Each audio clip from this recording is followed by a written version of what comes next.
Why is it not working? The seagulls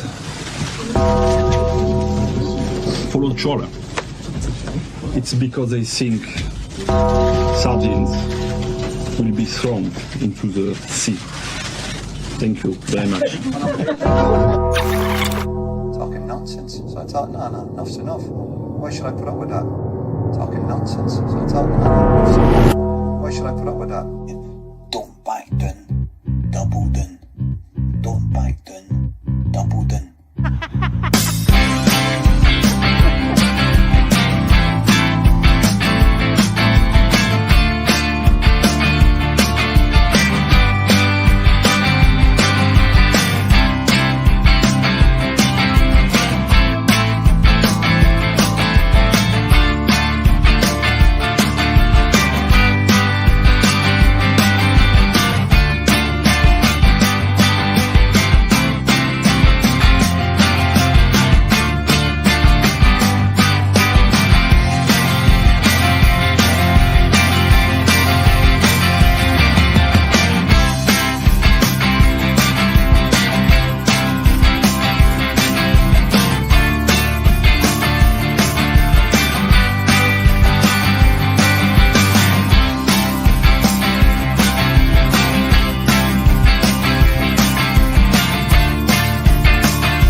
Yes, here we go.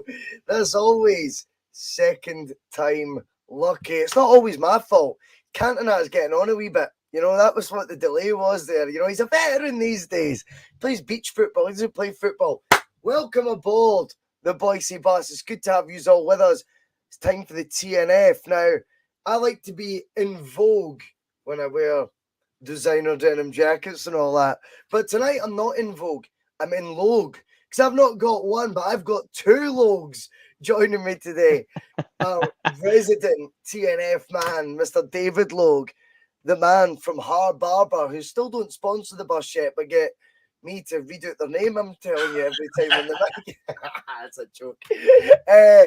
And we've got his old man, but not necessarily old, just that's a endearing term. His father, Johnny Logue, is back on the bus.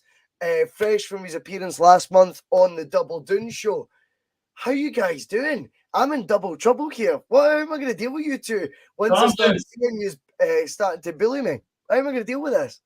Well, I'm doing fine, but I just want to apologise for those who are expecting to see the handsome bastard that's Connor to find us stuck with the old smoke here instead. But I'm just, you needed a resident baldy, didn't you, Bhoycie? Sometimes, mate, there's nothing wrong with that. And do you know what? I think me and David can both testify to the fact that whilst there may still be hair on our heads, it doesn't necessarily mean we don't know what the feeling of balding is. David, mate, brilliant to have you back on this fine Thursday. I know you've been enjoying the bus this week. Mate, you've been putting plenty into the group chat. You've been enjoying the shows. What's happening with you? Good to get you back on, mate.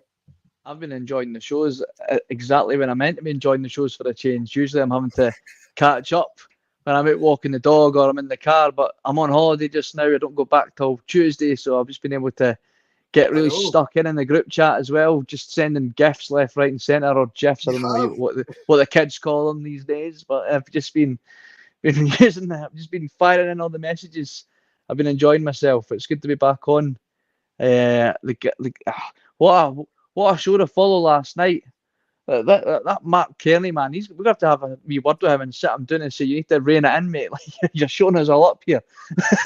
It's an incredible job, Mark. And Mark, believe it or not, yet again steals the headlines tonight, guys. Because tonight we've got to make another Bhoycie bus announcement. But it's only because it's more exciting stuff that we're trying to do. Obviously, before I tell you, you need to hit the like button. You need to hit subscribe. Okay, you don't really, but we're not going anywhere. But please do hit the like button, hit subscribe if you are live, because there's 81 of you already this fine Thursday evening. I know the football season's not started yet, but the bus seems to be getting busier and busier. You wouldn't believe that on Twitter. But what we will say is Mark Kearney has been busy at work off the scenes, doing a bit of sourcing guests. He wants to do a show with myself, the two of us. I don't know, you could call it Paul Slane, Simon Ferry, but with half an IQ, although I do like them. We are going to be interviewing a bit of a name in Scottish football, you could say. The voice of Scottish football, many would say. Richard Gordon is meeting us on Monday afternoon. He is coming on. We'll do it on this sort of format.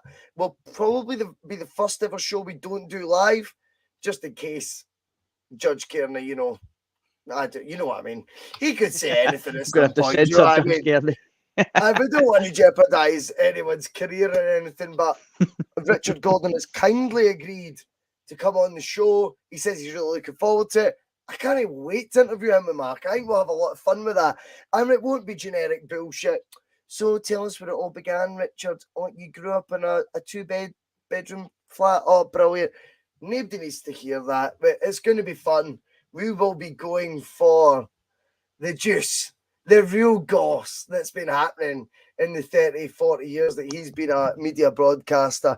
And none of us can wait for it. And it will take the channel, by the way, to another level, I think, because this will be the first time you see us interviewing someone that you may already have known. Not that we're chasing MSM approval, and I'll be making that abundantly clear, not just to the viewers, but to Richard as well. I'll be explaining that I ain't here to get a gig, mate, because it's not what I'm all about.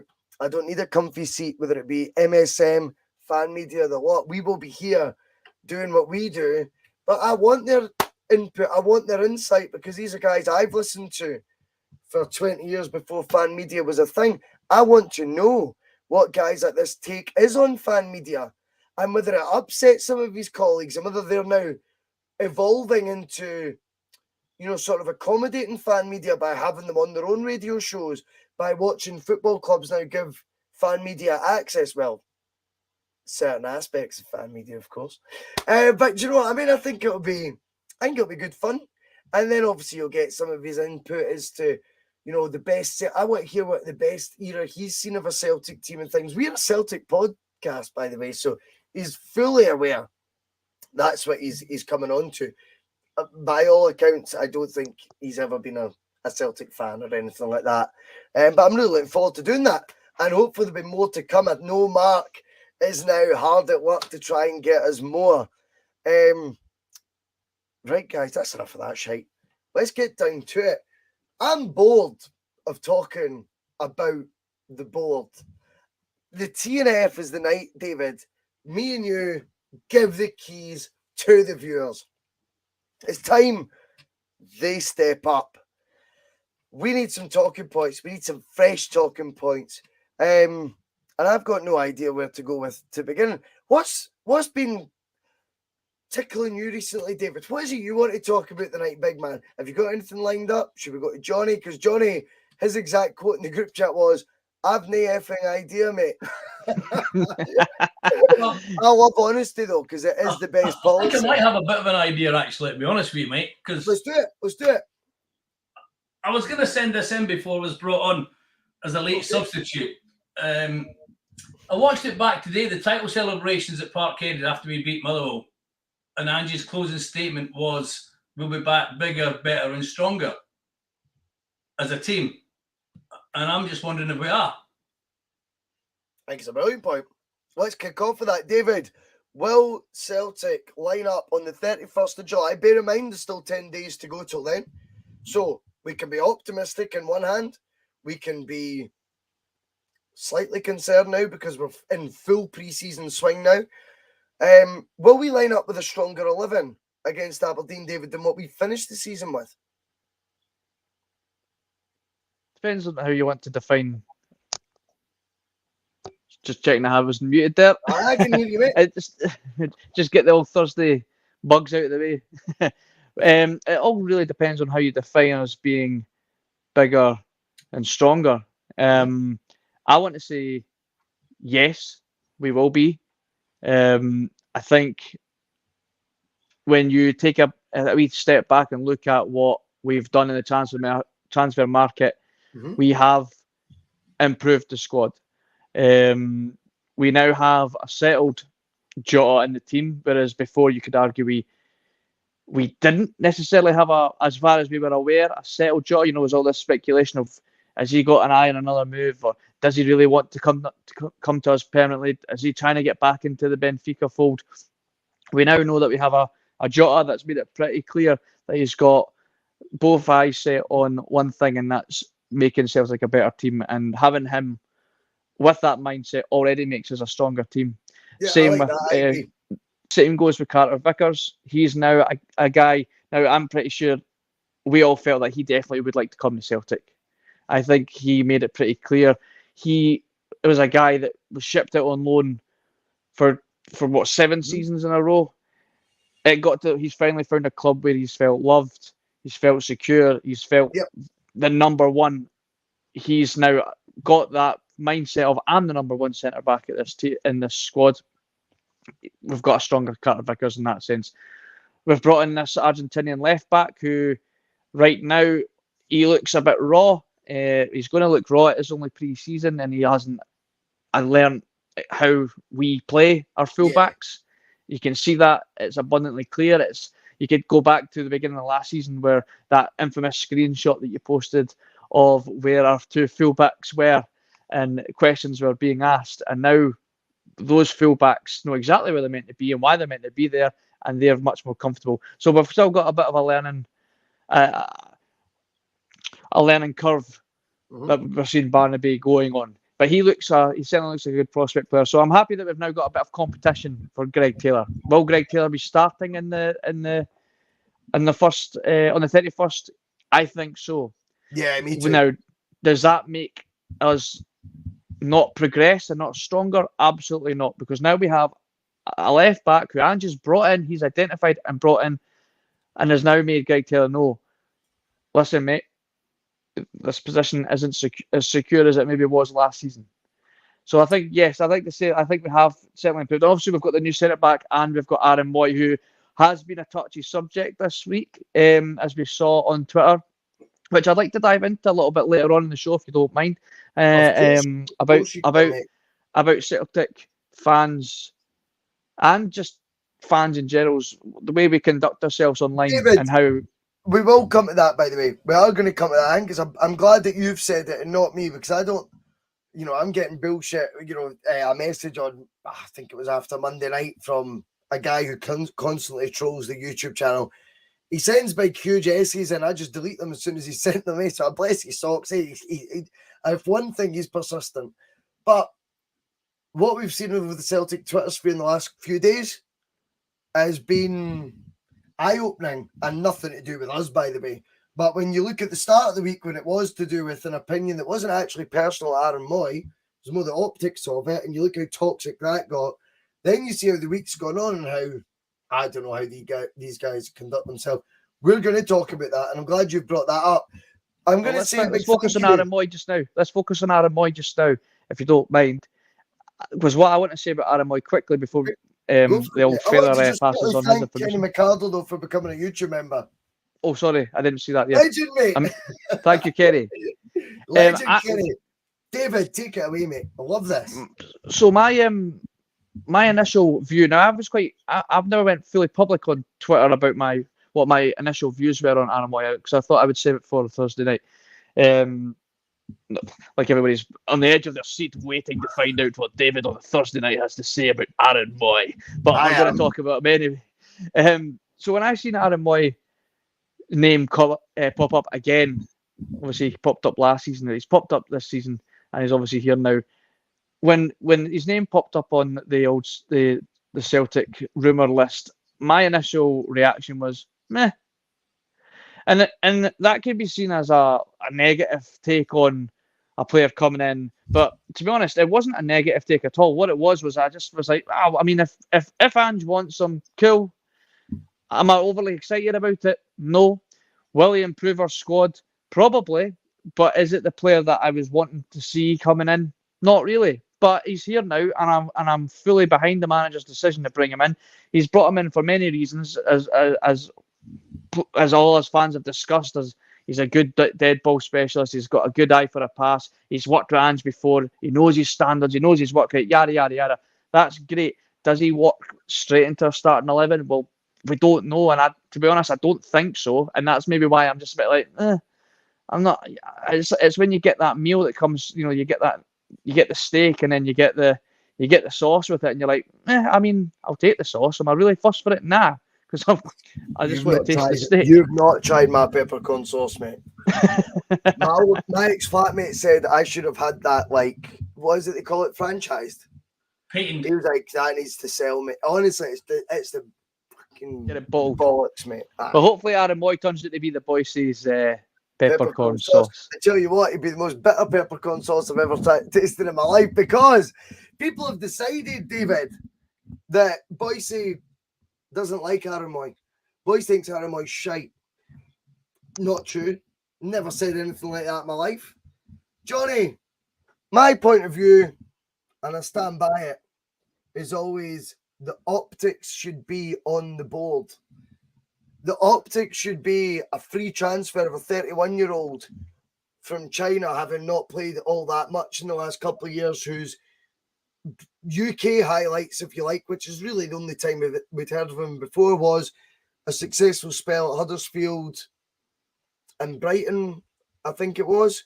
Yeah. Yep. For me, my concern is we're tooling up Ange with free transfers in their 30s in the middle of a transfer window, whereas I would have expected that maybe towards the end as a sort of, right, signed, but if you want more, Ange, we can still provide you with more. There's Aaron Moy. I take on board the fact that I've not seen that much of his football. I've never had beef with Aaron Moy as a footballer. I believe, Johnny, though, at this time of the window, in the first time in 13 years, when we had all the tools, I don't know, I was a bit underwhelmed. I just felt when we had the 40 million already there, we might have been getting, more expensive signings. Yeah, it is, maybe does come down to money. Do you know that? Because where else is the money going if it's not going on the players? So I maybe felt that. I think that then gets misconstrued as into you're slagging off Moy the same way you slagged off Ange and all this bullshit. People haven't got the ability, mate, to see, the exact tweet I put out was keep your eyes on the board. My eyes are still very firmly on them. Aaron Moy, he's now a Celtic player, mate. He's got 100% of Bhoycie's backing and everyone on the bus and every single person, more importantly, in the stands. On Aaron Moy, I'm not going to sit here and say he was a player I'd seen a lot of. Yeah. I do remember, I think Brighton were probably in one of the relegation battles just the season before he went to China. And I did watched a few games and I thought, he looks a bit tidy. He looks a bit tasty. He was getting wired in. He was getting stuck in. He was putting in the battle. I think he even scored a couple of decent goals. But he wasn't really somebody who I thought, I'd love Celtic to sign him. And then last year, when Ange first came in, and of course his name was getting bandied about, probably lazy journalism. He's Australian, so's Ange. He's played for Ange. He's been interested in him. Now, if we'd signed him last season, then I'd probably thought, that's not a bad signing. But it's like you said there, at this stage of the season or the close season, signing him, especially after, I wouldn't go as far as to say we were teased, but Ange said there was going to be 2 players signed this week. And I think a lot of supporters kind of got their hopes up and thinking, this is where we're going to come in and wear a double whammy and buy a couple of top quality players.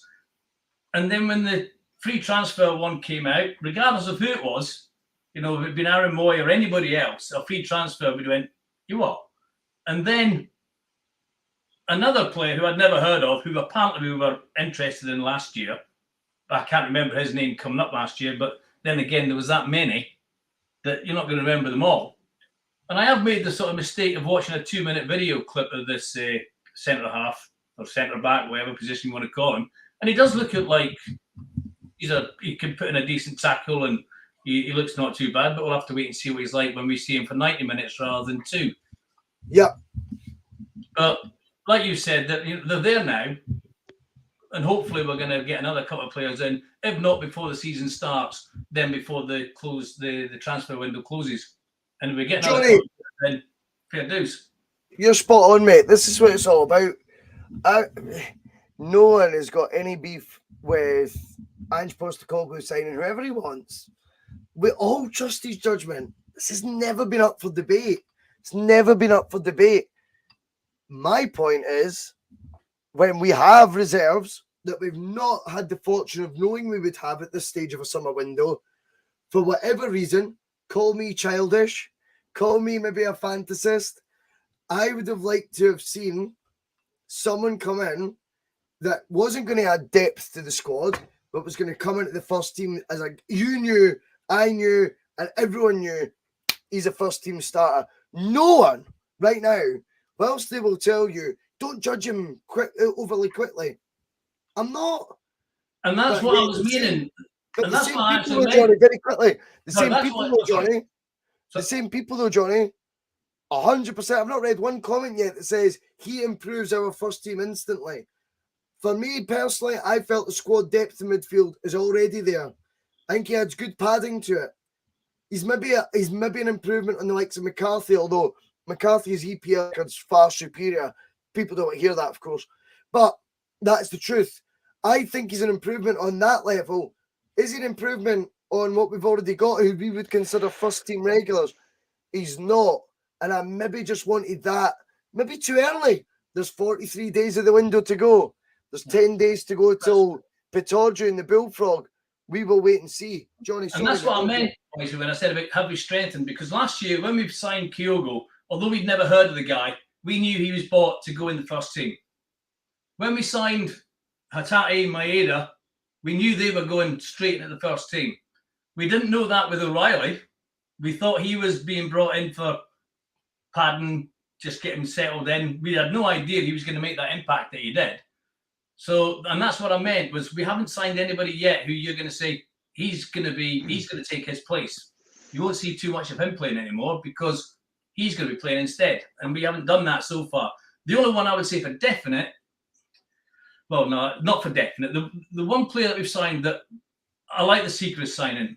I said to David months ago, I would take him as cover or backup for. And in fact, I said I'd take him even if it stopped Rangers, just to stop Rangers from signing him, to be honest with you. Well, he was very popular, the Secret option. Let's just make sure people are very aware of what the narrative is here. See the summer window. We got the two guys I really wanted us to get, David, over the line. Jota, Cameron Carter-Vickers. Jota's box office, Cameron Carter-Vickers was many people's player of the year. That's brilliant work, David. Brilliant work. We brought in the outside Joe Hart, and I'm going to say Alan McGregor. I know he had a few mistakes last year, but, you know, he wins Rangers a lot more points than he costs them, in my opinion. Out with the two Glasgow clubs in the SPFL, the top flight SPFL. Seagrass would probably be the best of the rest. We brought him in to compete with Joe Hart. I think he can compete with Joe Hart. I think that's a good move. The left back, you said he was raw, but you know what? We expect that when you sign a 22-year-old from, another continent, South America, who's playing pre-season friendlies in Poland, the Czech Republic. He's not probably even settled into Scotland yet, let alone Celtic, so no issues there. If that's a player we've targeted and we're willing to spend half-decent money on, no issue. Aramoy, there's no issue here, but I felt that was a department we wouldn't be looking to invest in unless it was going to be to go straight in the first team. It's the only point I've made. I know Brent Warrior saying social media is judging this guy before he's kicked. No one's judging Aramoy. Please listen to what I'm saying. Listen before you spend loads of your time commenting because it's silly. I'm not judging Aaron Moy as a player. I'll even be honest enough to say I'm maybe being childish. But the optics to me were, if it was a midfielder being signed, David, I expected it to be top tier. I've just given you all the positives of the other summer signings as well. So the question I've got, and I'm this is me sitting totally on the fence here, right? I'm just putting this out to the viewers and whatnot, right? Let's say Ange isn't our manager. Let's just say, I'm not even going to say Neil Lennon's our manager. Let's just, whoever, right? We've got any other manager in the world except from Ange Postecoglou. Aaron Moy comes in on a free transfer. What is our initial take on that? Like, is it the same as, well, we trust the manager's instinct? If he wants him, he brings. If he wants to bring him in, then great. Or is it a case of why are we bringing in a guy that's had his contract ripped up in China, that was playing in the lower half of the Premier League 2 seasons ago, and was in a Huddersfield side that got relegated? Should he got relegated? No, he got promoted. He got promoted with Huddersfield. I don't know if he was moved on before, so I'm not going to comment on that. But what a point is, it is a player. I'm certainly not judging him before he kicks the ball. If I'm being honest, and we're talking about Celtic selling an asset every season.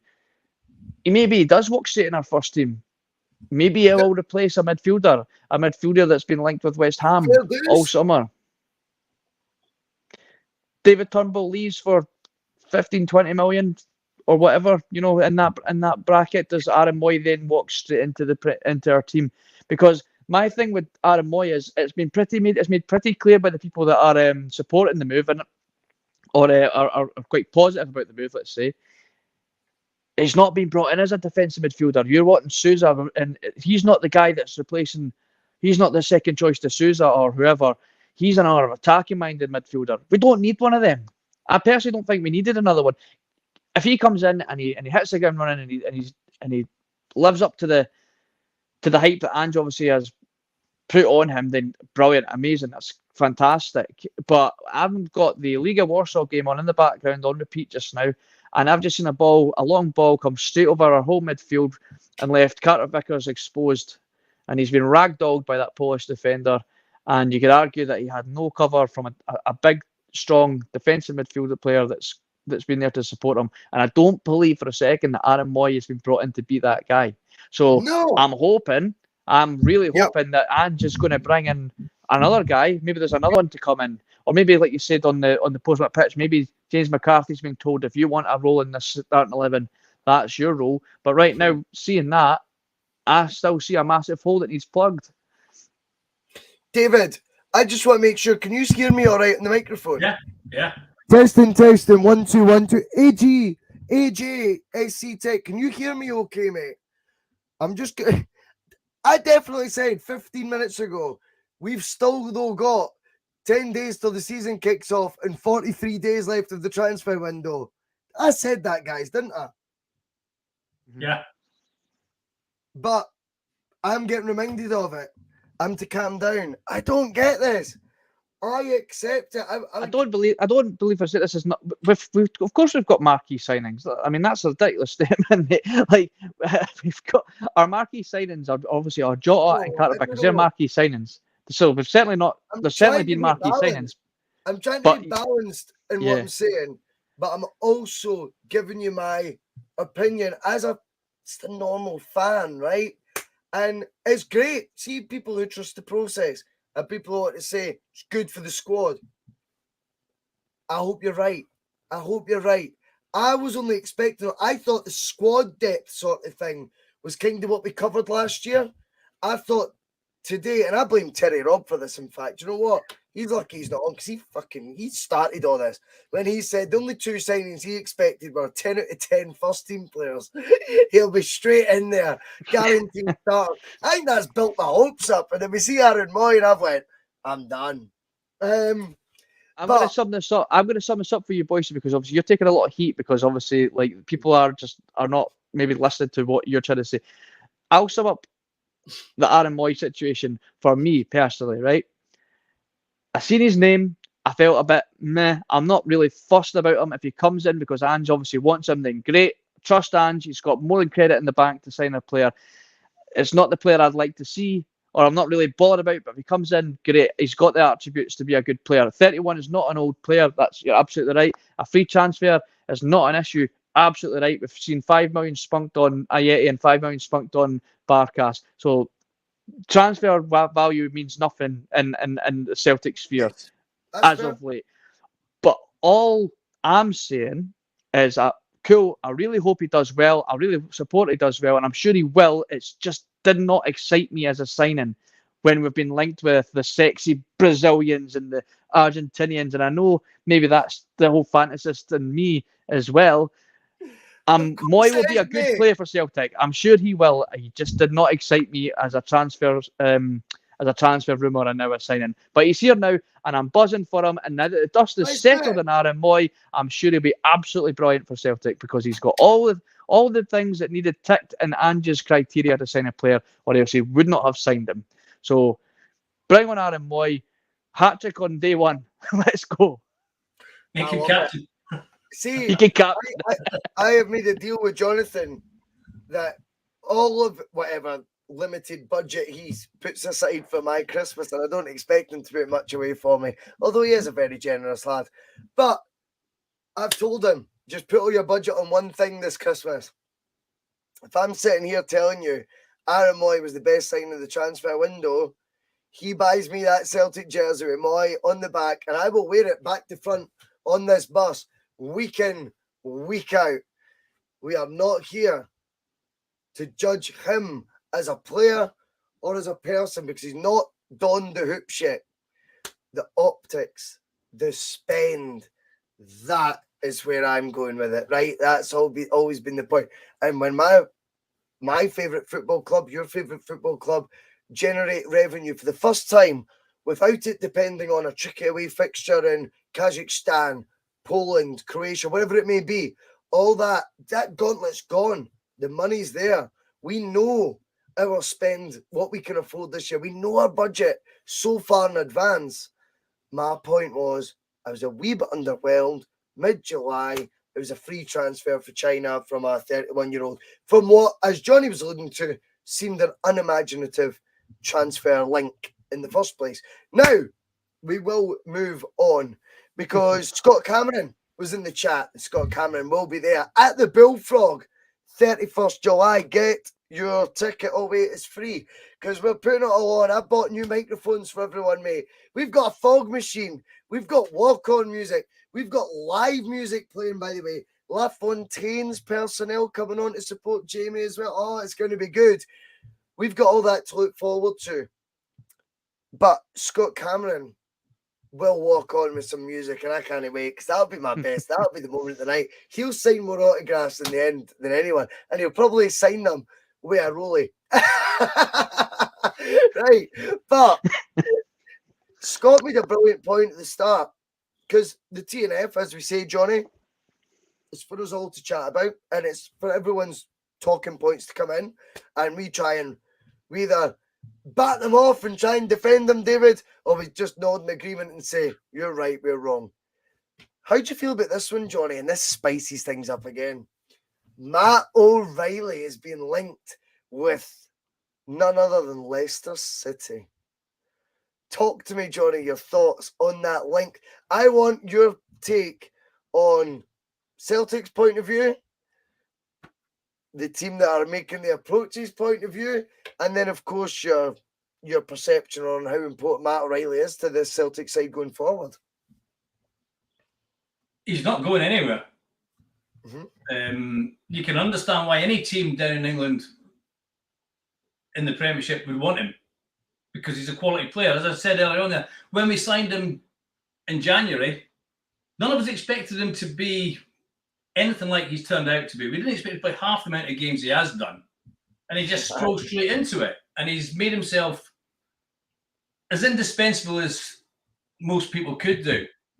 And so you can understand exactly why somebody wants him, but you can equally understand why we're not going to let him go.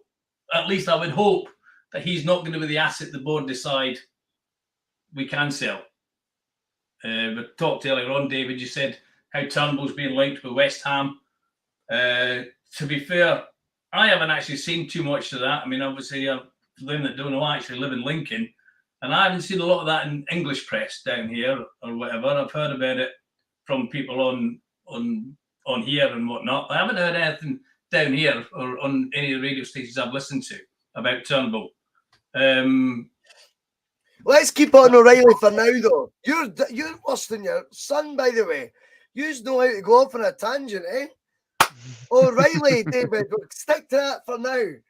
Before I get... Because I'm reading comments going, we're not even talking about the same player anymore. You're losing me, Johnny. No, I said O'Reilly.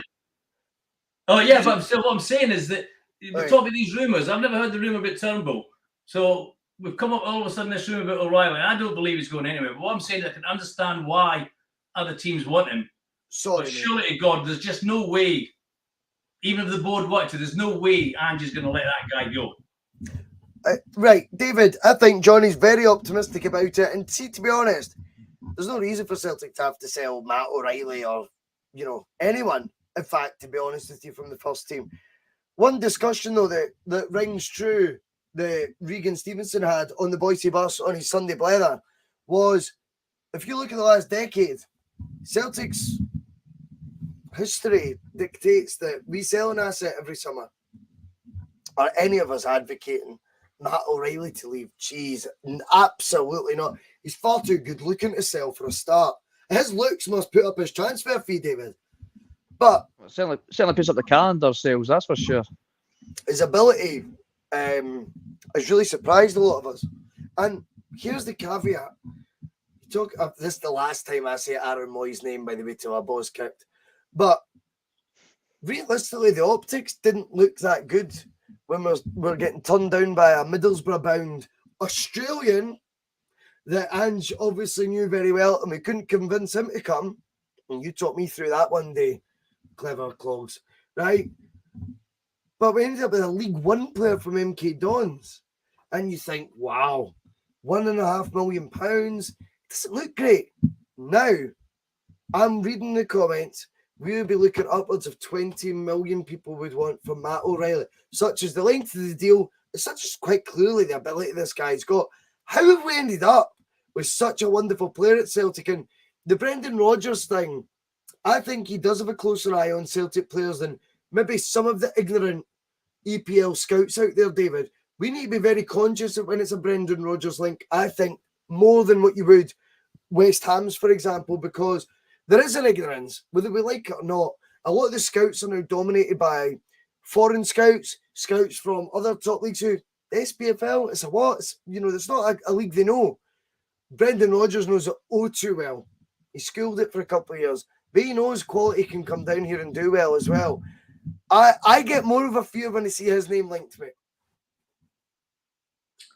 The thing with the Matt O'Reilly, how we've ended up with a player like that, it is beggars belief a little bit, because remember, this guy was at Fulham and they wanted to keep him, but he obviously seen that there wasn't much of a pathway to getting into the first team at that moment in time, so he ended up leaving to go to MK Dons. And like you say, it's a bit of maybe a bit of an ignorance on certainly on Scottish fans and maybe Premier League fans. They're not really looking at League One, maybe Championship. If you're making a bit of a statement in the Championship, you're certainly getting linked to 20 million moves in that league.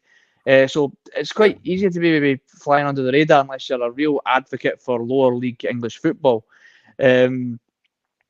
So I mean, the credit where credit's due. Whoever is a scout, I'm not fully convinced. I'm not even sure I'm fully convinced he's an Ange signing. If Ange had his eye on mate, I'm glad you're not on Twitter saying that. But what I mean by that is it's never really come out whether it was like he's been on Ange's list. Obviously, Riley McGree certainly was, for all the reasons that we've stated there. And then suddenly we have this plan B. And how much do we, as a scout from Celtic, went, listen, there's a guy making some waves in League One you might want to take a look at? And he's went, yeah, I like to look at him, actually. Yeah, he's got everything that we need. Let's have a chat with him. And then it's maybe become an Ange signing.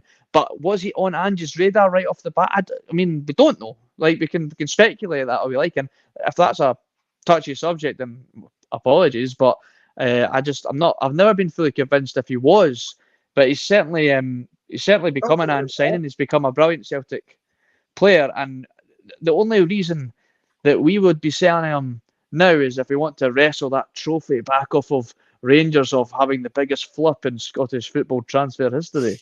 That massive trophy that they've just got.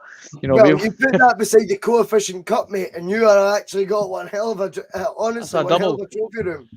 So I don't see. All jokes aside, I don't see him leaving just now. I can understand exactly why Brendan Rodgers has had a look at him, because Brendan's always going to be keeping an eye on his beloved Glasgow Celtic. He's looking for beautiful, beautiful human beings, and O'Reilly is certainly a beautiful human being. So, who's got all the attributes to make it in the Premier League. And if it wasn't for him maybe betting on himself and being a little impatient in the Fulham squad, he might be already playing in the Premier League this season. Will he go? I don't think so. Not just yet. We might be having a completely different discussion at the end of the January transfer window if, say, we don't do brilliantly in Europe, and we certainly would definitely be making we'll be twitching a wee bit when it comes to next summer, because if he has a season that we're all expecting to have, he won't be at Celtic very long, I'm afraid. He's top drawer. There's pundits out there that were touting him far too good for League One before he came to Celtic, and he's certainly proved that he might even just be too good for the Championship in the English League, so he'll go straight to the Premier League when he leaves us. And hopefully it's a better team than Leicester. Well, this is where you get surprised, though, because the honest truth is, before Brendan Rodgers went to Leicester, I would have said the same then.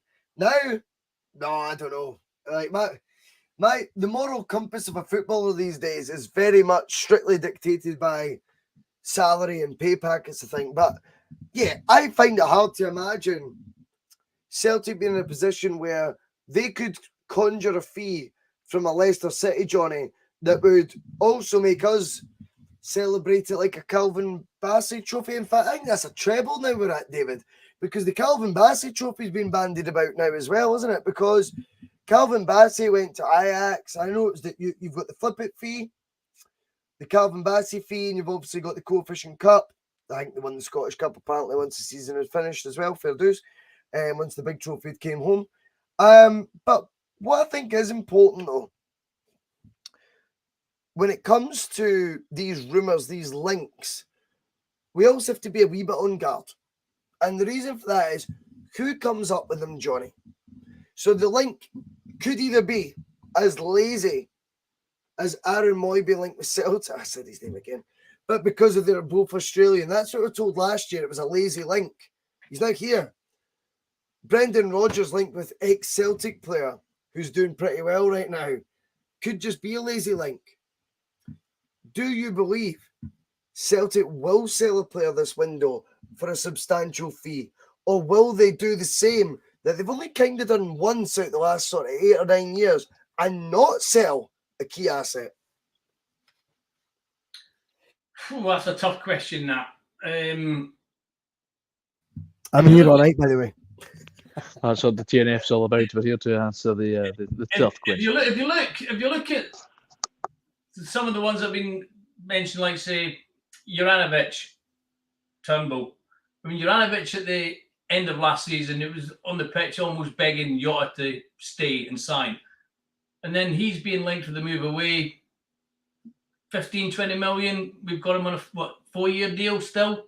4 years left of a contract. All right.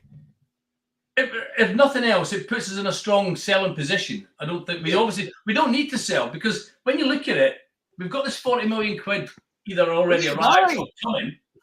But we've got, and there's people say we've spent money on Jota and Cameron Carter-Vickers, which we have, but that money was put aside from last year. We've not really touched much of the Champions League money coming in. We spent what? If you look at it, we spent 3.75 million of it. Because if we agreed last year, yes, a loan to buy, we'll give you 6.5 million quid for him and 6.5 million quid for him. We had to take that money and ring fence it. It had to go somewhere because we've pretty much obligated ourselves to buy, if you like. The money's been put aside. So the Champions League money's not even been scratched at yet. So we don't need to sell. So I'm hoping that we don't, or if we do sell, it's somebody that we're not. That we can That's afford. Frimpong money. That's Frimpong money. We Yeah. need to. This is the. I keep what you've said there, Father, is that you're talking, online when Bhoycie said it you're speaking nonsense. Now we're not privy to the actual finances at Celtic. We don't have that access. It's purely speculation. But I think we have to remember how the assets that we have sold in the last few years that we haven't really fully invested in. When this whole no, you can't count the Champions League money yet because that we don't really get that until later on in the season. Frimpong money. I'm just calling it Frimpong money because that basically has paid for Carter Vickers and Jota. Yes, that's where that money's come from. It's not like you couldn't have done that because you didn't have that money sitting there. Of course we have. Like, I think we underestimate as a fan base how much money we have in the bank to spare. We're just not really spending it. David, let's get one thing abundantly clear here. If Jota came up last season and scored 40 goals, Man United, for example, sniffing around him, are then rebuffed because we have first option to buy. But we finish second in the league and we go, we don't actually have the money to buy him. That is a complete restriction on what financial benefits Jota as a footballer can make and what Benfica as a club can make. The notion Celtic didn't have that money steadfast guaranteed come the end of next summer, and they had to decide between both the player and the club whether it was going to be a working relationship that could go on. That's the only way that deal could have fell apart. We cannot put first option deals on players left, right, and centre and prevent any other club from being able to put higher bids in by able to restricting Jota, for example, to earn thrice the money at a bigger club. You can't do that. You'd be sued. I don't know. People wouldn't even look in our direction. They would say, "Well, you don't have that money, so why would we agree to that? Why would we agree to a £6 million fee when I mean, what was his buyout clause? It was obviously the Portuguese teams. They put mega buyout clauses in these guys. Like, they're not going to go. Well, we've got a buyout clause for say 30 million on this guy. If he has a good season with you and you can't afford them, we'll sell him for 15, 20. So if we didn't have that, listen, we've got $6 million, we'll buy him. If we didn't have that, if they had any sort of notion that we couldn't afford to buy that, whether we won the league or not, they're not going to risk. They're not going to call our bluff. That's some bluffing face. If we didn't have the money, to put up front for Carter Vickers and Jota when we made those deals, then I'd be calling us Skint FC because I'd be wondering what the fuck was going on in that. Yeah, look at the money that we've accumulated. Look at the money we've accumulated from what David Kelly's put up there, and we don't have the money aside to buy players for next season, last season. Come on, give me a break. We're going to go on our next talking point, Johnny, because I feel the money story is going to rumble on whilst we're in this window, and I don't want to get repetitive on the bus. Anyone thinks we're negative or anything's crazy because we're 150 shows. I think it's 151st show something tonight, right? I wouldn't expect anyone to watch them all right on, in a row, because that's a lot of time. Catch up. But if you did have the ability to do that, you would realise I'm pretty positive. This bus has been very positive. In the summer, we're focusing our eyes in a different way. I got a brilliant quote from Mark Kennedy that I need to steal from him before we move on to this next talking point from AJSC. And he says, the first kick of the ball in the summer is made with a pen, not by a player. It's so true. Recruitment is key, and we're going to keep shining the torch. We don't want it to dampen anyone's spirits. We've actually found an identity with so many of the players that are currently there. We want them helped out. We found an identity with the manager we believe in. We want him helped out. We found a working relationship yet again with the board that we need to keep pressurizing because we've seen what happens if not. That would be my message in all of this. It's not about fucking headline grabbing, but that's the last of that. We are going to move on to a different talking point, and it's about what happens on that green grass, right? Which we've not seen enough of as the football season's been closed, Johnny. Do we have enough cynical players in our team? GG, chaos, if you will. He has a bit of gamesmanship about him. Who else? That's a good question. Johnny. Yeah, that's a good question. That. Who is? Does that mean who is the guy who will take you out rather than let you get past him and score a goal? Professional foul, just take you out. Is that what he means by cynical? Is that? Well, he's got a bit of a dig in there. You know, leave wise, a bit of mark on I'm going to rephrase it as streetwise.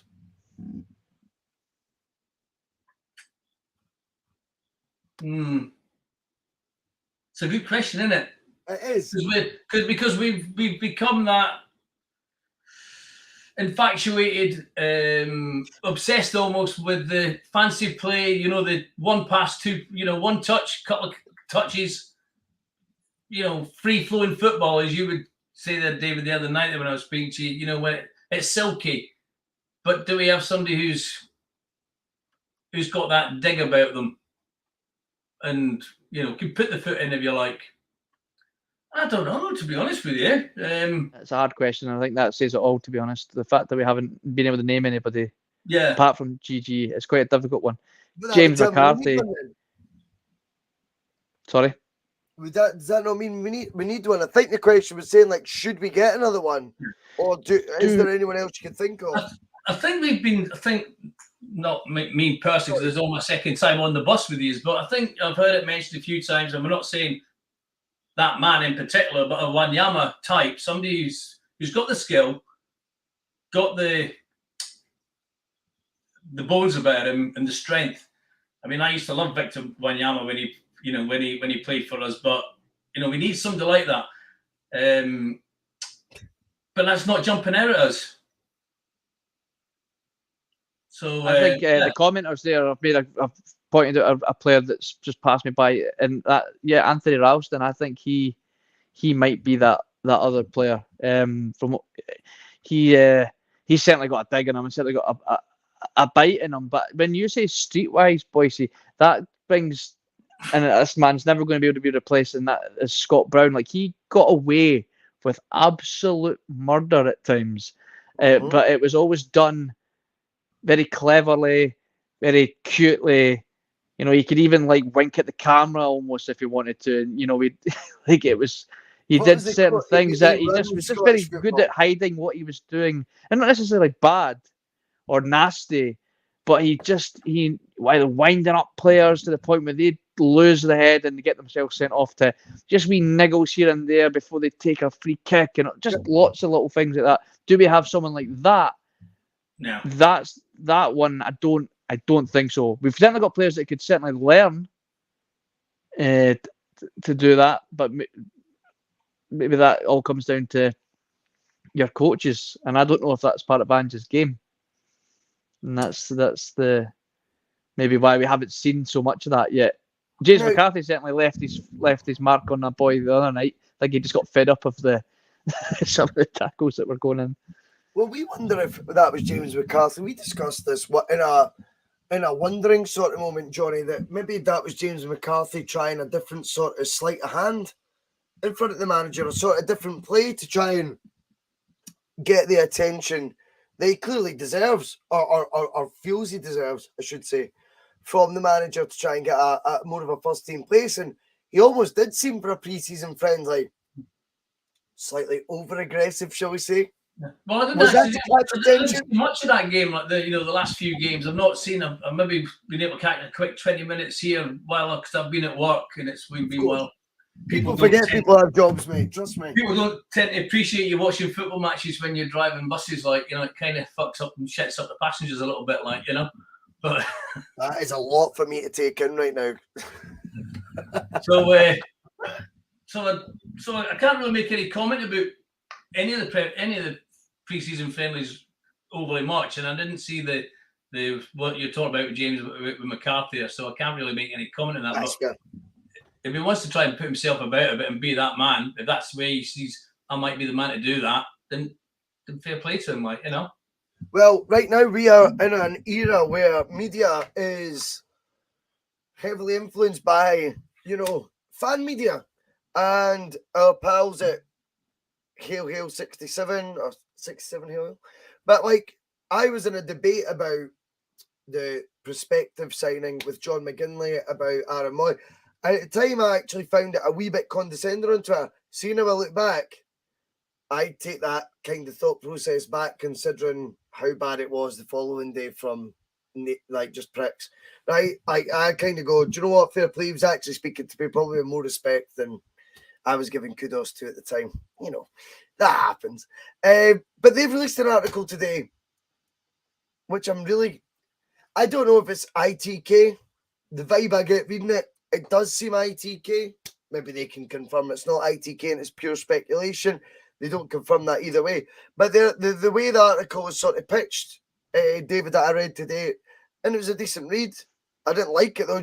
James McCarthy, they feel his career looks like it's being spelled to be over.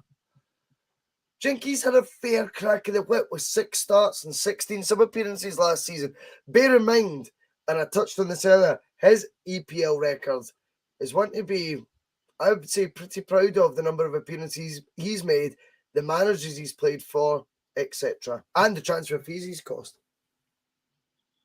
I don't think he's had a fair crack of the whip, but whether that comes down to injuries as well as the position that he would be taking up on the pitch, and at the minute where Callum McGregor seems to be being favoured, it's very difficult for anybody to get into that position, unless, of course, you're going to move McGregor further forward. But right now, there isn't a better player to play in Callum McGregor's position right now. And he's certainly not going to change that until it stops working. And the way Callum McGregor is a football player, it's not going to stop working. So it's very difficult for a James McCarthy to get many starts. But Callum McGregor, as one of the arguments to a certain player that's just came in that I'm not going to mention again, he can't play every game, Bhoycie. So he can't be expected to play a million games a season. So he will be maybe taken out of teams and maybe games that aren't as high risk, we'll say. McCarthy then has to take that chance, and but it looks like I don't see his career at any point being over anytime soon. To be fair, looking at him in the matches, he looks lean, he looks fitter than he's looked in a long time, and I think it's a difficult squad to get up to scratch with when you're not playing as often as he probably would. So it's difficult to really stand out, especially in pre-season. Well, obviously, we'll see what he's more like further down the line. He's certainly got a part to play. I think he's certainly got a part to play. I think he might end up being that defensive midfield player that we need. I think he's going to have to take up that role, and he's more than capable of doing it. He's very good at breaking up play. We've seen it in the past. He likes a tackle. I just think he needs his confidence. He needs an arm around him, and Ange isn't going to put his arm around him. I know he's not that kind of player, but I think he just needs a bit of us as fans to start believing a bit more in him. This James McCarthy at Everton and Crystal Palace, and even at Hamilton, was a baller.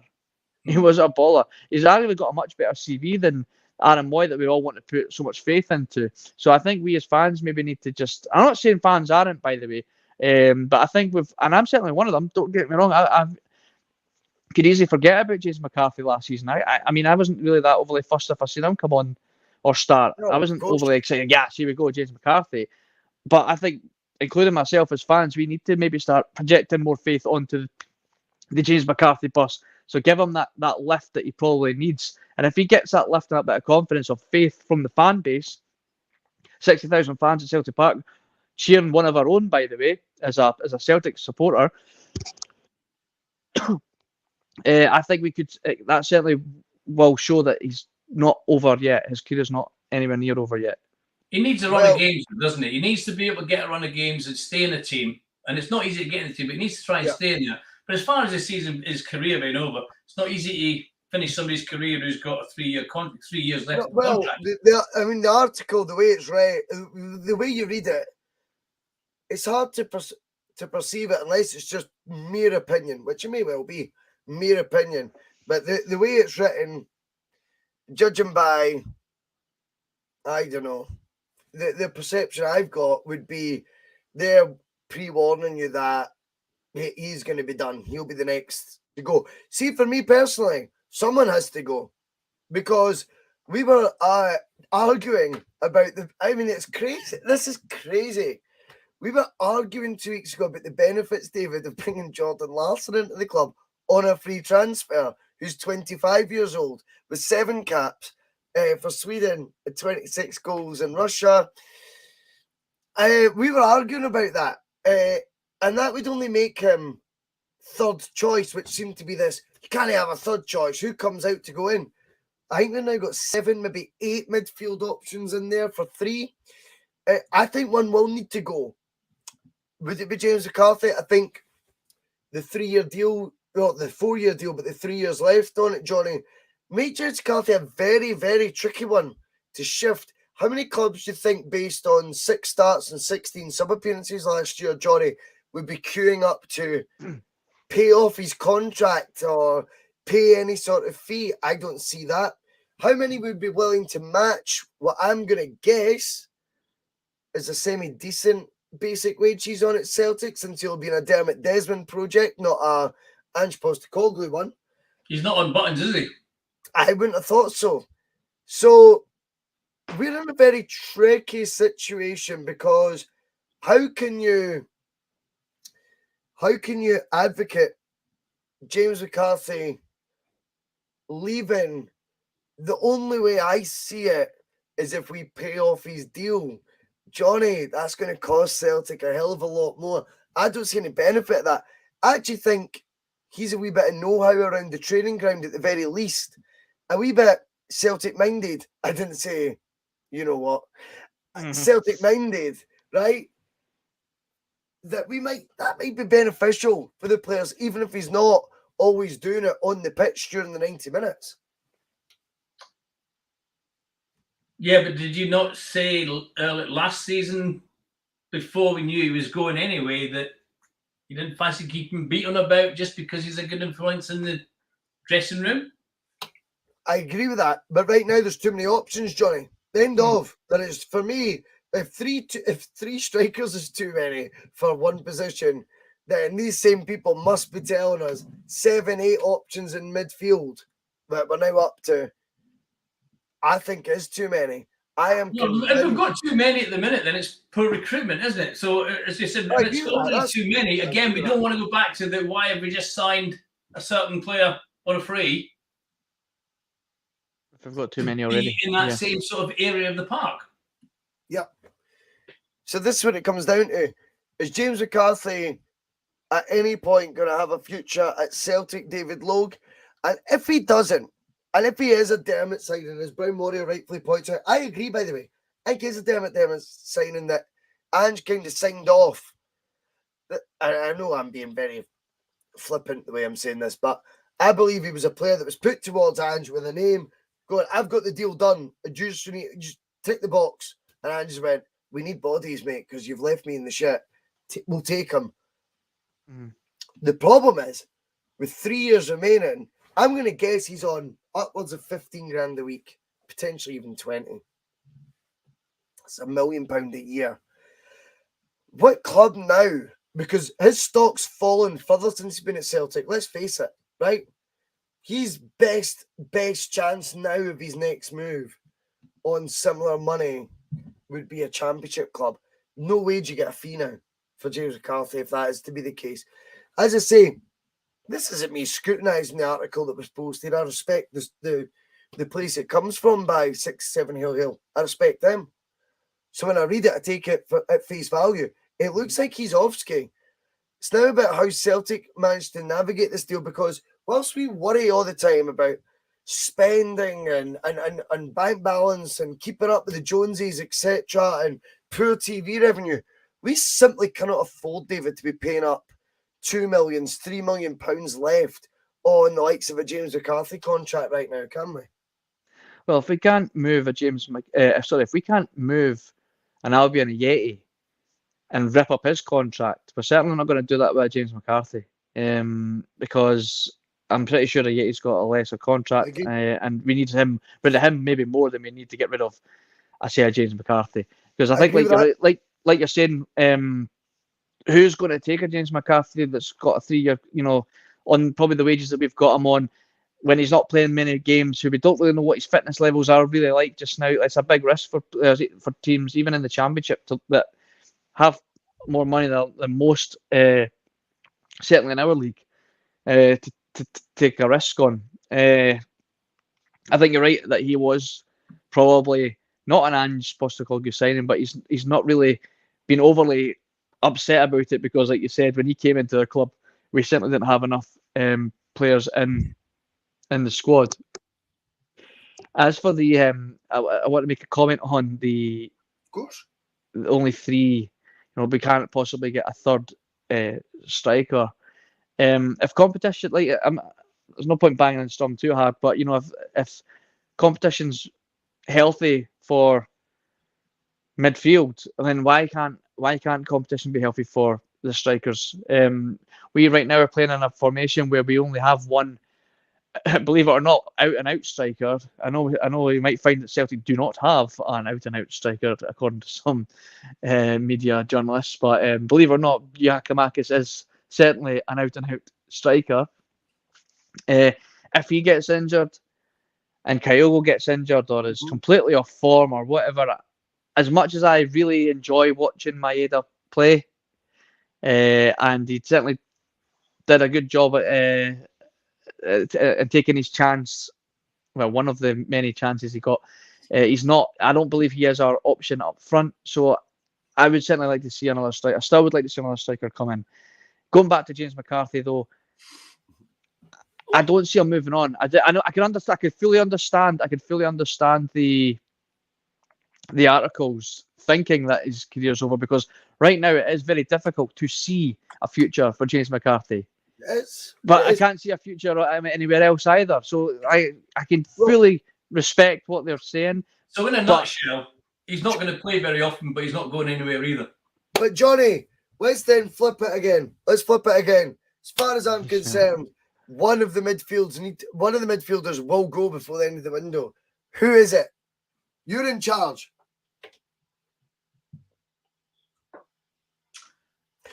Bearing in mind, no one leaves for free. Bear in mind, James McCarthy is going to cost you £2 to £3 million to get rid of, to pay off his contract. Bearing in mind, the other midfielders you might see crucial to your plans. But for me, there's too many options. One will go, mate. If one's got to go and you put it that way, then they'll take a hit and pay off McCarthy rather than hopefully sell somebody and make money out of it, because that's how much would it cost us? All right, it might not cost Mark us Kenny might have something to say about that. He might not agree with you there. Hey? Mark Kenny might not agree with you there, because he certainly wouldn't think that the board would rather lose money on McCarthy than sell an asset like David Turnbull. But he never asked about the board. He asked about me. And what I would do, I'd say, right, I'll pay off McCarthy so I can keep O'Reilly. I did ask what Johnny would do. David, I'm going to put it straight to you now. Cheeky chappy at the bottom. I should never have done this with the two logs. I should never have done it, Johnny. I apologise to you in advance, let alone David. David, if you were in not just Johnny's shoes now, but if you were in Johnny's shoes when he was in the chairman's shoes, what would you do, mate? A one midfield, 8 options for 3 places. If I was in charge, I would sell an asset, and who that asset would be, that's the difficult one. This is great. This is where the did he throw shit? Did he throw shit? Mate? This is our wee prism, mate. We were allowed to do this. We're not in control of Celtic. So before folks start pissing their pants and going, oh my God, you hate my team. Guys, they don't even know. Before you all get offended, this is fun. It's good to do this. David, who's going? Who's going to room 101? You should sack the fucker who gave him a 4-year contract. He's left. He's already fucked off. Left, brought his son in. Anyway, who would I sell? See, our 2 biggest assets in the midfield, right? So we've got who's going to throw the biggest thing at me for the right? So you've got David Turnbull. Is definitely an asset. He's definitely an asset. Okay. Do I want to lose him? No, I don't think any Well, they can't be manager wants to lose. I don't think any manager wants to lose a good player, right? But sometimes have to sacrifice a player to improve elsewhere, right? So I'm going to sell David Turnbull, right? I'm going to sell David Turnbull, not because I don't like David Turnbull, but I've just brought in O'Reilly, and I think he could make me more money if I keep him for another season or two, right? David Turnbull, unfortunately being a Scottish internationalist, there's a bit of a ceiling for our Scottish internationalists in Scotland, and that right now is Kieran Tierney's 25 million. So let's say we sell him for 15-20 million. I'm putting that money towards buying a striker that's going to be up for a competition with my other two. That's what I would do. I feel I could live without David Turnbull. I'm not going to say I'm not gutted to lose David Turnbull, but I feel I could definitely live without him. I've got Matt O'Reilly there. I've got Aaron Moyes come in now. He's come in and he can play more attacking. So I've got Aaron Moyes if I need to fill a void there. I've got Ideguchi there. I've got Hitati, who's apparently the Japanese Kevin De Bruyne.